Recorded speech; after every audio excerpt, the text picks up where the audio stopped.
خصصت صحيفة الاندبندنت البريطانية مقالا حول زيارة الأربعين لكربلاء المقدسة أحياء لذكرى استشهاد الإمام الحسين عليه السلام، معتبرة أنه التجمع الديني الأبرز والأهم في العالم من مختلف مراحله ومضامنه الروحية والقيمية.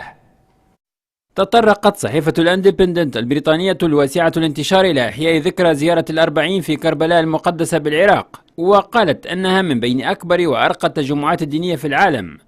مقال الصحيفة تناقلته عدة مواقع أخرى، ومن بينها صحيفة الهافينغتون بوست الإلكترونية التي تعد من أكثر المواقع قراءة ومتابعة في بريطانيا والولايات المتحدة والعالم الأنجلو ساكسوني. وعنونت الاندبندنت صفحتها الأولى بشأن الأربعين بأنها أعظم تجمهر ديني في العالم يحدث الآن، مخاطبة قراءها بأن هذا الحدث التاريخي رغم أهميته لا صدى له في الغرب غير الصمت الإعلامي، مستعرضة الأسباب التي جعلت من زيارة الأربعين أعظم وأهم تجمهر ديني في العالم، حيث يفوق عدد الزائرين عدد الحجاج ب5 مرات.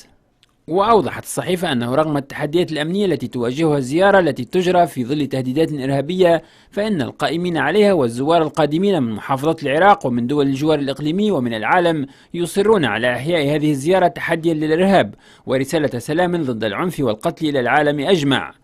مقال الاندبندنت يذكر قصة أسترالي أسلم وتخلى عن ديانته الكاثوليكية، وقد بدأت رحلته الاستقصائية بعد مشاهدة تقرير عن زيارة الأربعين كانت هي الأولى بعد سقوط النظام الصدامي في العراق عام 2003. الصحيفة قامت بعدد من المقارنات بين التجمهر المليوني في زيارة الأربعين ومناسبات دولية كبيرة مثل المساعدات الأمريكية المقدمة لضحايا زلزال هايتي، حيث تم توزيع 4 ملايين وجبة طعام، بينما يتم توزيع ما لا يقل عن 200 مليون وجبة في العراق خلال فترة الزيارة يتبرع بها الفقراء والخيرون.